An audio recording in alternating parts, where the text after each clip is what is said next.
Tributes are flowing this morning from around the world for one of the 4 victims of Monday's devastating SeaWorld chopper crash on the Gold Coast, as 3 continue to fight for their lives in hospital. For more, we're joined by Shadow Assistant Treasurer Stuart Robert and Triple M's Gus Worland. Stuart, I want to start with you. This is in your patch, the Gold Coast. You know that area well. You've represented that area. It's a tragedy not just for that region, but for communities across the globe, because it's such an international destination, and sadly this is an international crash. Incredibly sad. 2 helicopters colliding.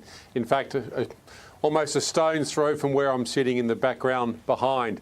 Drove past this morning, and it looks beautiful and tranquil now, as you'd expect on the Gold Coast, but quite terrible scenes. And my heart just goes out to those poor people involved in what was just simply and utterly tragic. Yeah, Gus, there's no rhyme or reason at the moment to it, is there? No, there isn't, and less sadness obviously right across the world. SeaWorld is such a popular destination for all of our tourists, and one of those things that people look forward to going to when they come to Australia. And the helicopter ride would be such a bonus, something to look forward to so much. Yeah. So yeah, our hearts are certainly out to the families. And we'll keep our thoughts on those people that are still recovering and pray that they have a swift recovery as well. Let's move on, because in a move that's come as no surprise, China is threatening to retaliate against countries like Australia that have imposed mandatory COVID-19 testing and restrictions on incoming travellers. Stuart, we can't ignore the massive outbreak in China, but also they're a huge trading partner, and we know the military significance as well. Where do you stand on this, and where should we go with this? I think we should follow the medical advice. That's what our previous government did, the government I was part of. That's how Australia successfully came through. And the medical advice from Paul Kelly, who was the same advisor advising us, said for this government not to do what they've done. So Prime Minister Albanese is not following the medical advice. Now, we know it's endemic. We know COVID is everywhere. Stage 4, the national plan said to treat it as endemic. So I'd encourage the government, less captain calls and more following the medical advice. And if we'd done that in this stage, we may not find ourselves in such a difficult position.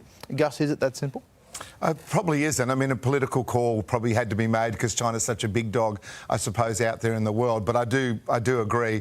We got through this by listening to the professionals, by listening to our medical professionals in particular. So why would we go away from that? But I suppose when everyone else signs up, we sort of feel like we need to tag along. But at the end of the day, we need to look after our borders. And at the end of the day, when they come in and do a quick test, is it that big a deal for them? If we explain that to them, that we still want them here, but the testing will happen at the airport, perhaps if we communicate that right, then it may not be such a big deal. And Stuart, we're not just doing this alone. We have the Allies, America, the UK, all imposing some of the strain restrictions. So is it not right to follow and work as a bloc against China? It can be if that's what the medical advice says. Otherwise, you're just like a pack of lemmings.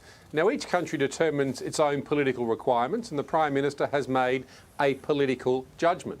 But that political judgment is not lockstep with the medical advice, and we're dealing with a medical emergency, a medical pandemic. And this is where the government's got to get this balance right. And I don't think they have, because they've decided that their judgment, their political judgment, is better than the best medical judgment.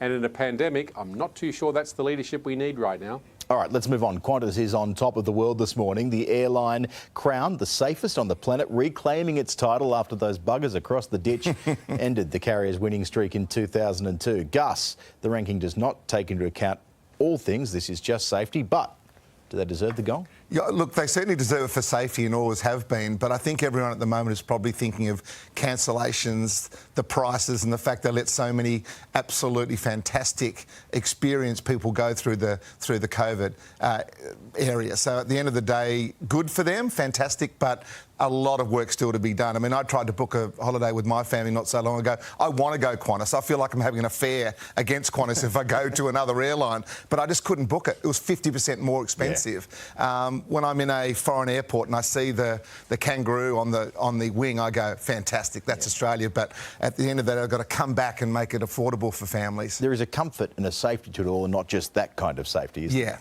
Yeah. Stuart, it hasn't been a smooth ride, but it's a good win. It is indeed, but Gus, you adulterous airline fiend, how can you possibly not go with our national carrier? Ever since Dustin Hoffman in Rayman in 1988 pronounced Qantas as the safest airline, the national carrier has been up there. Great accolade for Qantas, have done so well over the decade. Now it's all about cancellations, prices and luggage. And that made Tom Cruise say Melbourne in the funny way that he does.